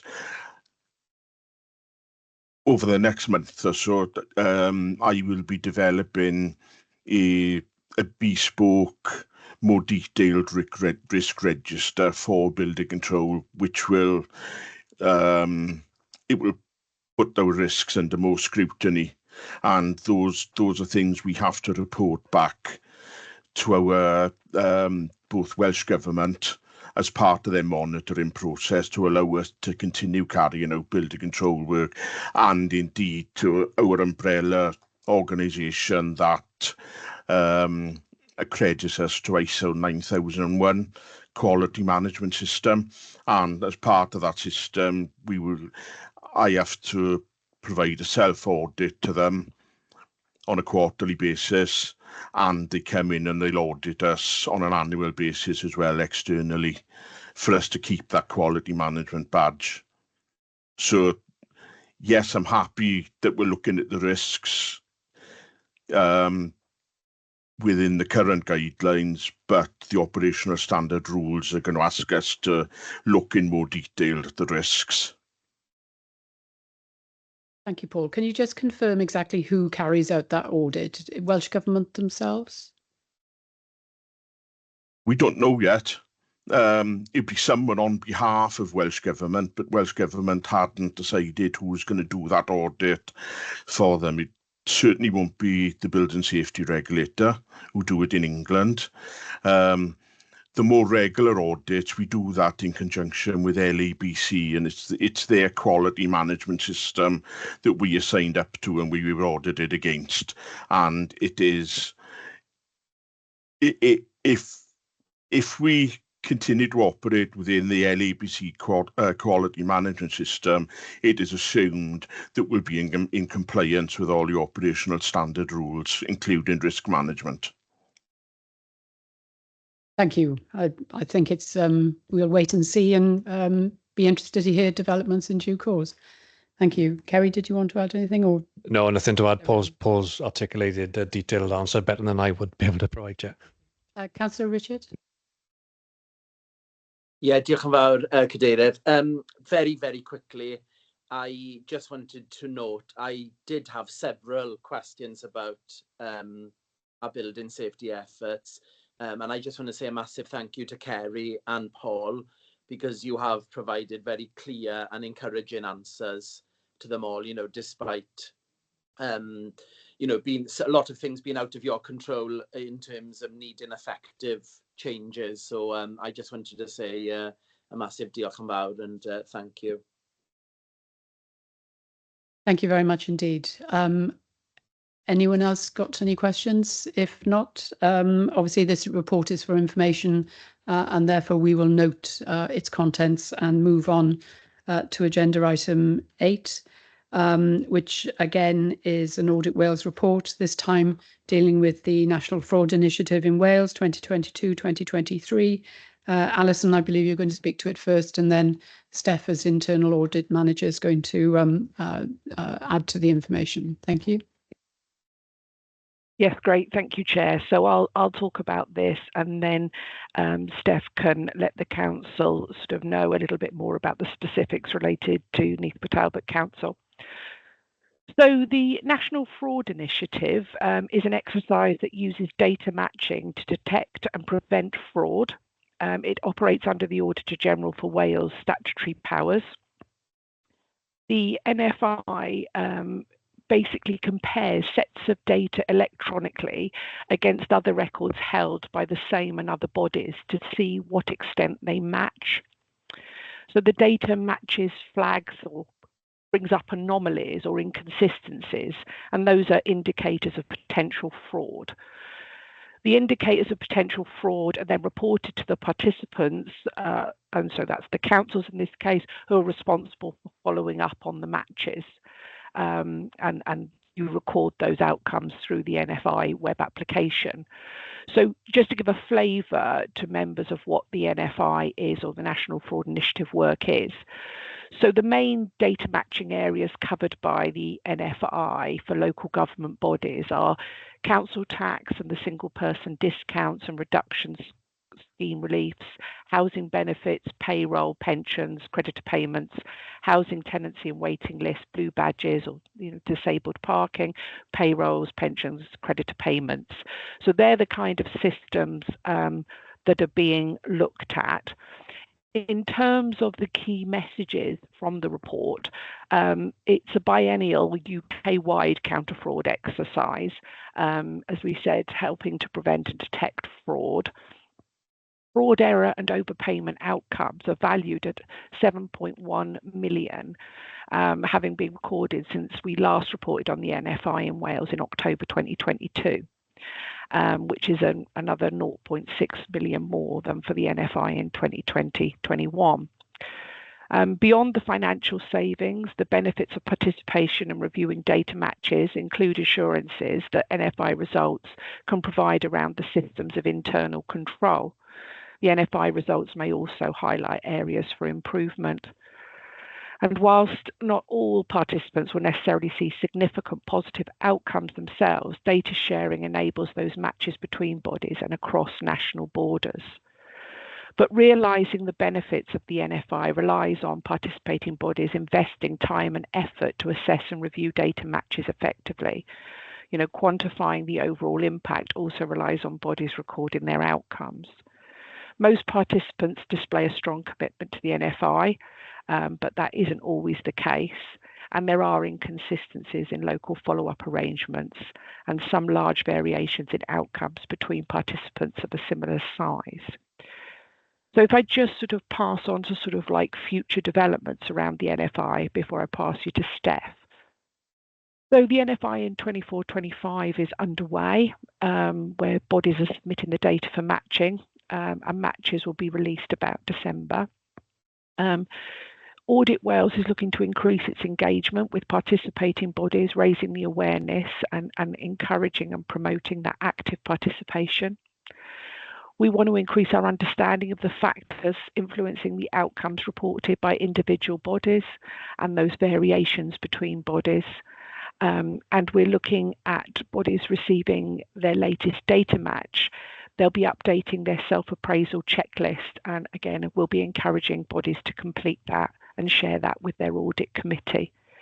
And we are looking at how we might produce some additional sort of outputs for governance and audit committees in the next cycle, and the national team that work on NFI are looking at that at the moment. So with that, I'll pass over to Steph, and perhaps she can give you a little bit more of a flavour about how it relates to NPT Council. Steph. Thank you, Alison. Thank you both. So at our council, NFI is facilitated by internal audit with a lot of support from wider services within the council. 22-23 NFI activity has been reported to this committee to date, and this included recovery of £37,000 of creditor duplicate payments identified through NFI data matching, review and action. So that's a good example of the positives that the NFI data matching can bring, with specific recovery there. Regards 24-25, our NFI data upload has been completed in line with timelines, and match review has already been released and is underway. This will, for 24-25, include consideration of the relevant good practice points that have come through the 22-23 report from Audit Wales. And alongside this, we are currently reviewing the Audit Wales NFI self-appraisal checklist, and the outcome of that will come back to this committee, and you'll see it in a future forward work programme. Thank you. Thank you very much. Do any colleagues have any questions of this report? I see no hands. Obviously, this is for information. It is a crucial part of the work that all local authorities and other bodies need to undertake, and it's good that money's been recovered.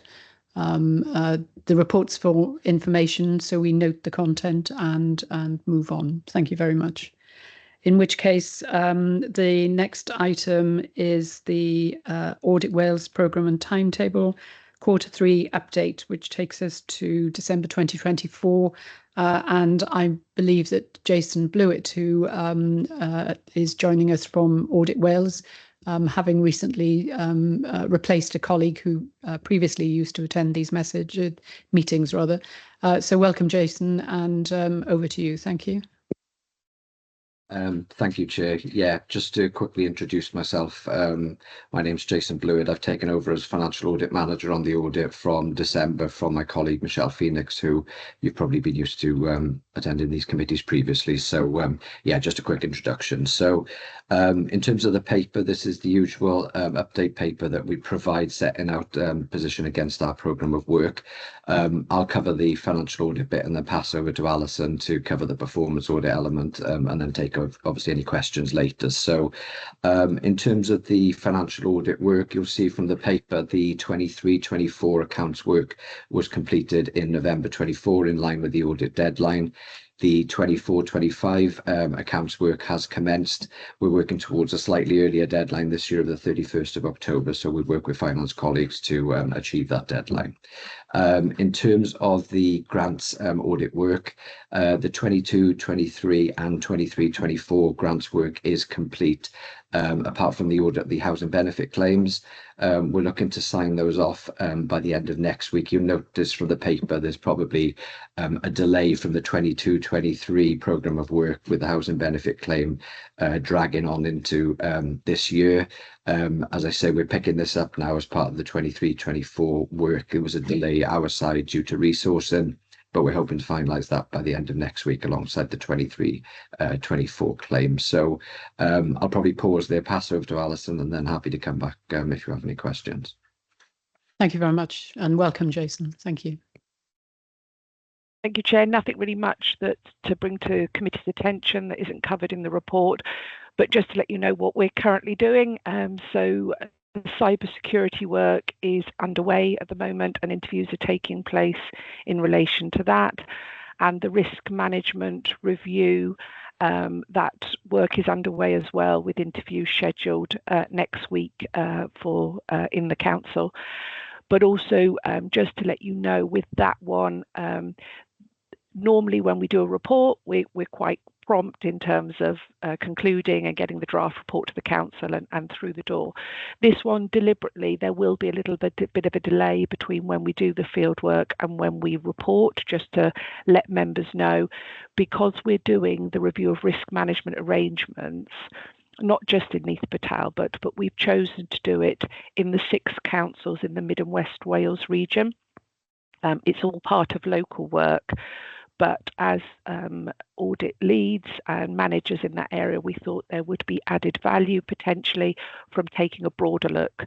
So we'll do the work across the 6 councils, and then we'll be reporting. So it will be an individual report for Neath, but we will have that wider context of what the risk management arrangements are in the other councils in the Mid and West Wales region as well. Other than that, Chair, nothing else to bring to committee's attention. Thank you. Happy to take any questions if there are any. Thank you very much. And for completeness sake, as part of the fieldwork stage, the interviews that you're carrying out within Neath Talbot in respect of the review of risk management arrangements, I'm scheduled to take part in those, and I'm actually being interviewed on Monday. So I look forward to seeing you then, Alison. So thank you very much indeed. Do colleagues have any questions? I see no hands on that basis. Obviously, this report was for information, so we note the contents and we move on. And we then have the agenda item 10, which is the compliments and complaints annual report. And I'm going to pass over to Nolwenn. Thank you. Diolch, Cadeirydd. And I'll give a brief introduction, and then I'll hand over to Louise McAndrew, who might want to share some more detail with you. So this is the annual report for compliments and complaints for the period of 1st of April 2023 to the 31st of March 2024. A couple of observations. Clearly, the timing isn't great. This would ideally have been a report that we brought to a committee much sooner. However, that does come down to capacity, and we have added a couple more resources into the corporate policy team, so I'm confident that we will be able to bring this report through to you much sooner. That said, I'm adding so many things into that team of an extra 2 staff that I've brought in. I'm not sure whether I'm helping the situation that much. However, for me, there's a need to put this in a far stronger position moving forward. Last year, I asked Steph and her team whether they would undertake an internal audit review with regards to our compliments and complaints policy in terms of how it was being enacted out across the authority, to ensure we had consistency in the way it was applied, and that report is due imminently. My understanding is that the fieldwork has all been concluded, and it shouldn't be too long before we have sight of that draft report from Steph. So grateful to her and the team for undertaking that work, which was at relatively short notice. For me, an important aspect of compliments and complaints that come into the authority, especially maybe from the complaints perspective, is that it's a rich source of information, and we should be using it to learn lessons from the way some of our services are delivering to the public. That at the moment isn't happening in a kind of an open, holistic way, and that is something I'm keen to put in place so that moving forward, there is more lessons learned coming out of these complaints, so that we can ensure that we don't repeat the same mistakes potentially that our residents are complaining about. That said, we are also ensuring or trying to ensure that the complaints come through now. The residents account that was made live back just before Christmas, and I believe Governance and Audit members will have received an invite to a session on March the 13th with Chris Owen and his digital team, where you'll have oversight of that residents account. But the portal there, what that will ensure is that the complaints and compliments come through one central portal. At the moment, there's a bit of a scattergun approach in terms of how they land in the authority, and that makes it more of a challenge then to collate this information and have that corporate oversight. So I'm sure that will be something that will strengthen our ability to analyse and ensure that we have a kind of a standard approach to the way we deal with the policy. That's my kind of high-level introduction to the item. I'm just going to hand over to Louise now to see if she wants to add any other details. Diolch. Thank you, Chair. Thank you, Nolwenn. So just to note for members, you will note in the report, Stage 1 complaints have increased from 165 in 2022-23 to 209 in 23-24. You may recall back last year, we noted that it's part of our conversation with the Ombudsman that we are looking at our process of making sure all complaints are recorded. And this is something we did expect for the number of complaints to be rising until we sort of plateau and have ironed out some of those issues. And obviously the internal audit report will assist that. For our Stage 2 complaints, we have again increased from 22 in 22-23 to 39 in 23-24, and these are the ones that are over the 10-day timescales and need more of an independent review of complaints. So this is done by our complaints officers across the Directorate. I just wanted to note there was an error, on page 271 of your packs, that lists the breakdown between directorates on the upheld and partially upheld complaints rather than the total number. So with the approval of Chair, I will circulate that amended tables to show you the correct breakdown across the directorates. The compliments have also decreased from 326 on 22-23 period to 303. A piece of work that we wanted to take forward now with the additional capacity is making sure we are recording as many of our compliments as we are complaints as well, because I know we do get a number of compliments, but they are just sort of taken in the spirit, I suppose they meant, but not actually recorded within the teams. So that's something else that we're going to take forward. There were no Welsh language complaints noted within 23-24, and also there has been no systematic failings highlighted as a result of those complaints. So as Nolwenn said, in next year's report we will be demonstrating a number of the lessons learned, and that's something we're picking up internally within our complaints officers group. So if there's any questions, I'm happy to take them. Thank you, Chair. Thank you, and thank you for offering to circulate the revised table. We'll welcome sight of that. And I don't know if colleagues have got any questions. Councillor Clement Williams. Thanks, Chair. Two comments. One comment firstly. We're very quick to interrogate, if you like, officers with being a critical friend. but very slow to compliment some at times. So it's really nice to see the amount of compliments that are coming into the council, because people are much quicker to complain than they are to send compliments, and there's a lot of compliments, an awful lot of compliments. So I believe that means that where they've complimented us, we've provided a very, very good service. Due to the fact that normally your complaints really normally way outweigh the amount of compliments you get. It's pleasing to see that. Page 269, excuse me if it's just me, it says, number 9, the second paragraph, Neath Talbot Council are currently the 3rd lowest reporting authority. But it doesn't really say the 3rd lowest at what.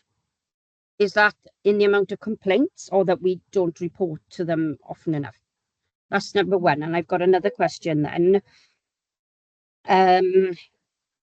On what's just been mentioned about the partially upheld. What does partially upheld, what difference is there from partially upheld to upheld? Isn't that upheld? Excuse my ignorance, but they are my questions. Nolan's going to cover the first part, and I think Louise is going to cover the second, and very important points. Thank you, Councillor. Yeah, thank you, Councillor Williams. I think I became aware of where Neath Talbot Council stood in terms of that all Wales picture regarding the number of complaints received by the local authority. And if I'm honest, it was one of the reasons why I asked Steph and her team to review where we were as an authority with regards to the way we implemented our policy. When I looked at the data for 22-23, we were the last but once, we were the 21st on the list. And then, as you can see from here, in 23-24, we were the 3rd lowest.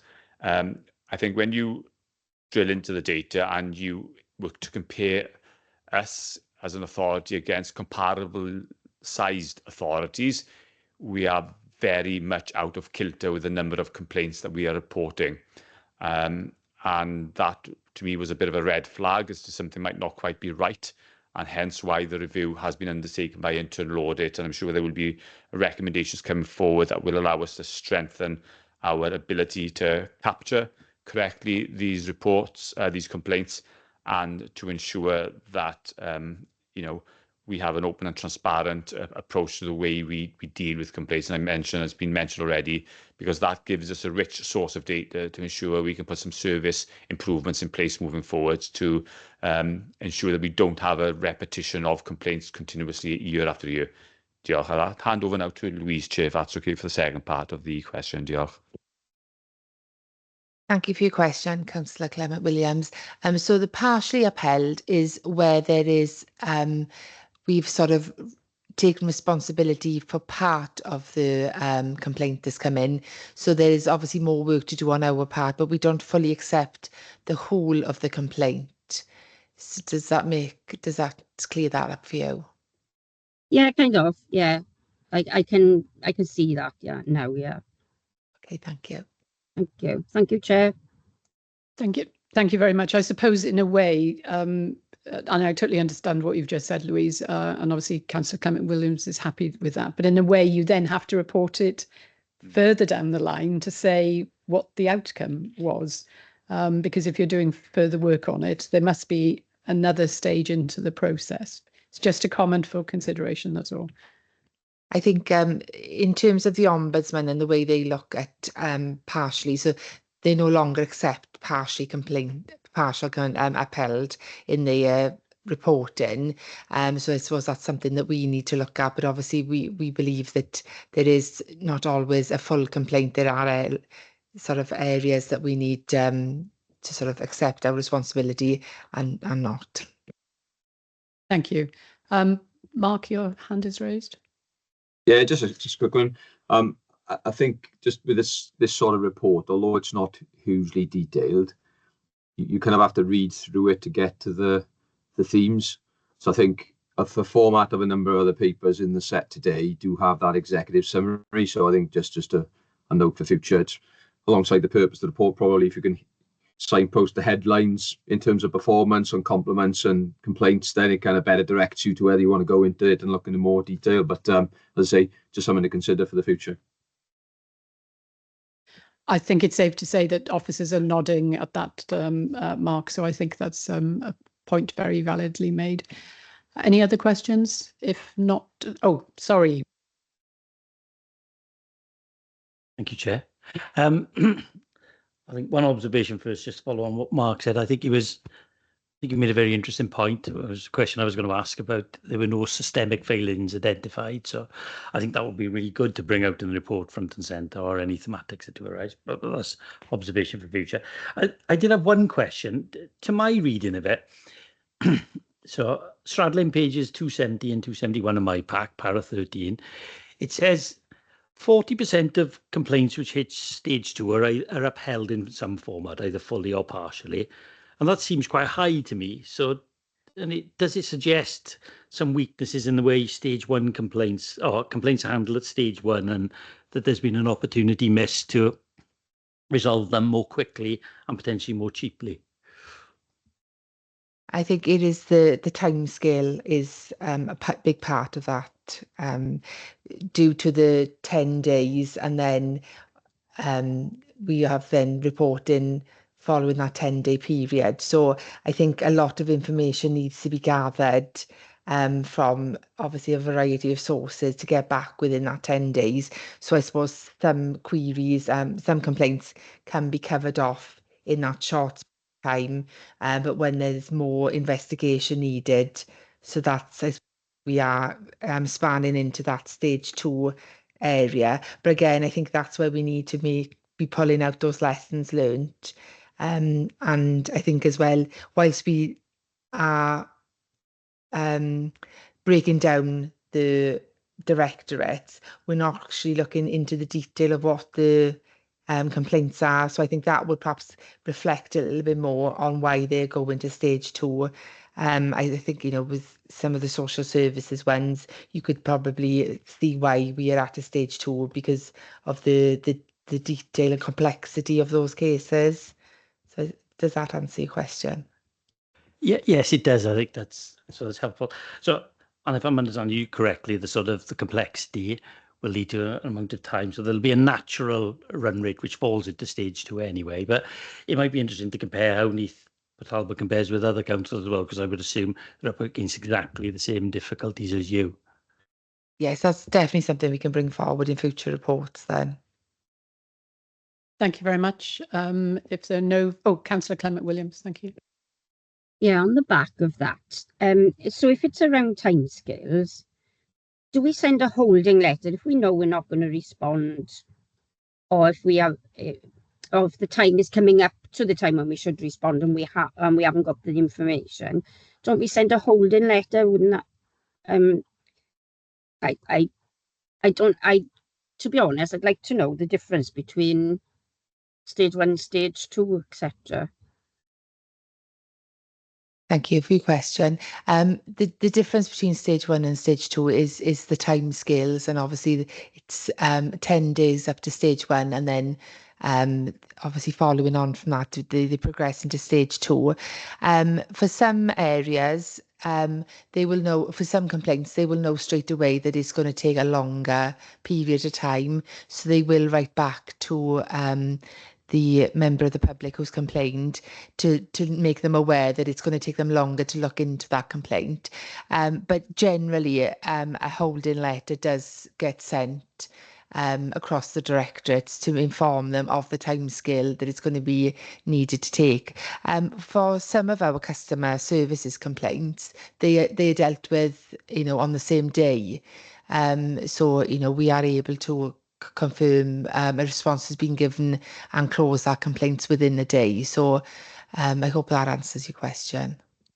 I'm not sure if you're saying no holding letter. I mean, we send a letter out to the person to tell them we're going to have to investigate this and it's going to take longer than our usual 10 days to respond, so that they are aware that the response isn't going to be coming very quickly, to avoid calls to the call centre to say, I've put in a complaint. It's been 2 weeks or 10 days now, and I still haven't had a response. Yeah, so we will be for the ones obviously that are closed down within the day, there's no further action required. But I suppose for those, we will acknowledge the complaint and try to give as much information in return of how long it's going to take us. I think it is only for the sort of complex cases then that we would say it's going to take us 3 to 4 weeks to get the information back to them. But I think we need to rest assured that there is quite a bit of communication between the complainant and officers to ensure that they know of the process. And I think that's something else that we would like to take forward in our complaints process and policy, is a timeline, and that we are making sure everybody is aware of that timeline and is communicated effectively. Thank you very much, because I think it's important to that person to know that it hasn't fallen on deaf ears, and thinking that the council doesn't care, as you hear. So thank you for that response. I'm happy with that. Thank you, Chair. Thank you. And Councillor Richards? Yeah, just on the back of that, yeah, I agree with Councillor Clement Williams' question. I'm still not sure with regards to the response that was given. So, for example, you've written back and you've said, it's going to take longer, it's going to take 2 weeks, 3 weeks, whatever, or it's longer to investigate. So does that still then go to a stage 2 response? So if anything is passed, any complaint at all is past 10 days, it automatically goes to a stage 2, even though you may have communicated on day 1, this is probably going to take 6 weeks for us to investigate. Is that correct? Yes, that's correct. It's the time that it takes to actually close the complaint down and obviously know whether we're going to uphold it or not. Right. So if a decision, they're complaining about something and a decision is going to go through full council in May, you're not going to have any response until the back of May. That will automatically go up the stage. It won't stay in that stage 1. No, it would be a stage 2 then. Perfect. Thank you. Thank you very much. I'm sure work in progress, and we'll understand what it looks like in due course. But thank you very much, and obviously working with internal audit is very important as well. So thank you. So this report's for information, and therefore, unless anyone's got any further points, we will note it and move on. The next item is agenda item 11, which Steph is going to speak about, as Craig Griffiths isn't in a position to join us this afternoon. And that's the relationship between Standards Committee and the Governance and Audit Committee. And we have, as a welcome observer today, we've got a member of the Standards Committee who's joining us online. And that's something that will continue in the future. So Steph, over to you. Thank you. Thank you, Chair. This report outlines the relationship between the two committees and considers their distinct roles, areas of overlap, and opportunities for collaboration and synergy. To enhance this relationship going forward between the two committees, we've got 4 proposals within the report. Introduction of regular liaison meetings for respective committee chairs, development of a collaboration protocol, the contribution route to the annual governance statement, and joint training on common themes. This report was presented to Standards Committee in January and endorsed with no changes, and committee are now asked to endorse the 4 proposals. Where they are endorsed, a joint meeting will be arranged between both committee chairs, the head of legal and democratic services, and myself to discuss the way forward and review options for that joint working arrangement. Thank you, Chair. Thank you. And obviously, this is a paper that's already been considered by the Standards Committee. And obviously, it's with us today so that we can say whether or not we're happy with it in its current form or want to amend it in any way. And I'm certainly looking forward to this development. I think it's a sensible way forward. Councillor Clement Williams. Thanks, Chair. It's not necessarily about changing anything, but on page 278, the third bullet point from the bottom, independent lay members on these committees. It may be sort of out of it, but something I'd like to think about moving forward is that I think when you're looking for unbiased views and the way the panel is, the appeals panel would really benefit from a lay member who knows about employment law or a lot of managerial experience. But that's just a comment that I'd like to sort of put on Steph's radar. I have mentioned it before. And then my one other point would be on 279. Shared training and development, organise joint training sessions for members of both committees to enhance understanding of their roles and interdependencies. Now, I know I'm new to appeals panel, but I was on appeals panel from 2012 to 2017, and I don't recall any training. If I did have any, I don't recall it. I would have thought I would. And I haven't had any training since I've been put back onto the committee.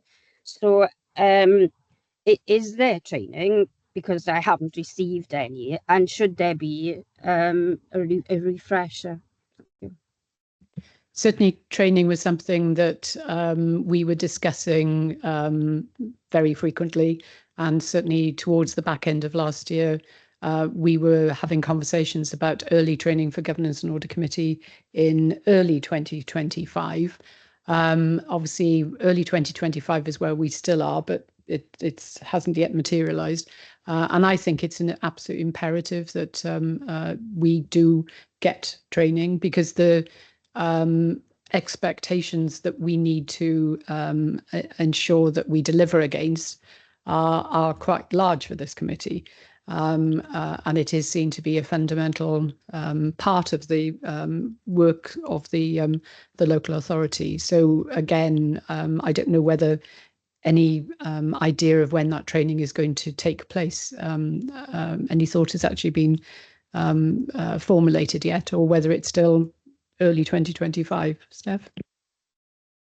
My understanding is that both the civic timetable for 25-26 and the member training programme for that year are currently in development. So that'll be general training for members and then specific training for committees. What I will do, though, I've noted both queries regards appeals panel training from the councillor, and I will feed that back through to Democratic. Thank you. Thank you, because I did find myself in a position where I was on an appeals panel. I'd never had training. That was something that was unpleasant for me. And I'm conscious that in both policies, for the appeals panel and for this panel, that the training is mentioned in the points, but it's not happening. So we have now had training in appeals, but I'd like somebody, Noelwen possibly, to ensure that that training is given to us as soon as possible, because it says we need to have training and we haven't, or I haven't, at least. Thank you very much, Councillor. Certainly, I recall face-to-face training, but this would have been pre-COVID, I'm fairly sure. Obviously, I know that our colleague, our new lay member, had bespoke training recently, but yeah, very valid points, and I'm sure they will be considered in full. Thank you. So thank you. Any other comments? In which case,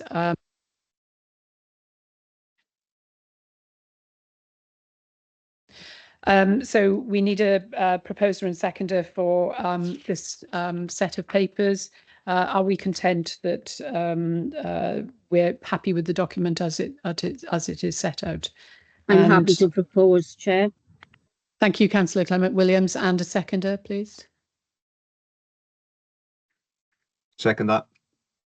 There we are. Thank you very much indeed. In which case, we're going to move on to the internal audit standards update document, which sits at pages 281 to 286. And Steph, that's a document that you're going to speak about. Thank you, Chair. The new internal audit standards come into effect from the 1st of April 2025. And this is a combination of 3 areas: the global internal audit standards, the application note, global internal audit standards in the UK public sector, and this is supported by the CIPFA Code of Practice for the governance of internal audit in UK local government. CIPFA have confirmed that bodies should be working towards the standards in 25-26. However, there is no expectation that everything will be in place as at the 1st of April 2025. So our main goal is to work towards the new standards for 25-26 and 25-26 outputs and outcomes. A gap analysis of the Council's current internal audit working practices against the standards and the new code is underway, and that resulting action plan will be shared with committee. My goal is for that to be included as part of our internal audit quality assurance and improvement programme, which will come through to committee in about July time once the new civic calendar is confirmed. The main purpose of today's report is to ensure committee's awareness of the standard changes due to occur. Members should expect to see changes come through from May committee onwards relating to 25-26 outputs and outcomes only. For example, the audit charter, the audit strategy, and our draft audit plan. Please be aware that any 24-25 internal audit outputs and outcomes will continue to be completed in line with the public sector internal audit standards. Thank you, Chair. Thank you very much indeed. Does anyone have any comments or questions of Steph or any points to raise? I see no hands, in which case this document is for monitoring, and therefore we note the report and we'll look forward to developments in due course.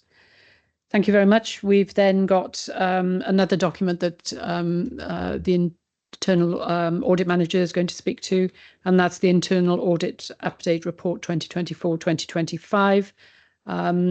So we'll have an opportunity to have some questions after what Steph has said immediately now, and then we'll continue with the meeting. Thank you.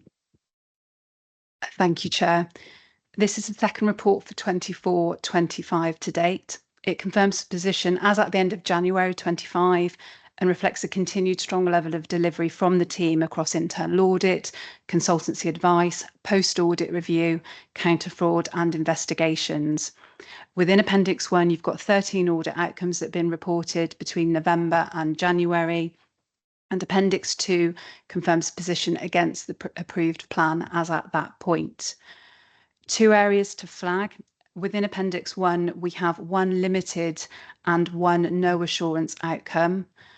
For each of these, a response from the head teacher has been provided through Appendices 3 and 4 to confirm the school's position and direction of travel against the audit outcome and recommendations. And the head teacher is due to attend committee for agenda item 16 to present her response to the no assurance outcome. For noting, November committee did request that a fuller, more detailed response be provided in future with regards to responses from head teachers or heads of service in regard to limited or no assurance outcomes, and that has been actioned through both Appendices 3 and 4. Thank you, Chair. Thank you very much indeed. Do colleagues have any questions that they want to raise on this report at the moment? If we're going to talk about any matters to do with Eastern School, please be aware we're talking about the limited assurance response at the moment. So any points colleagues want to raise?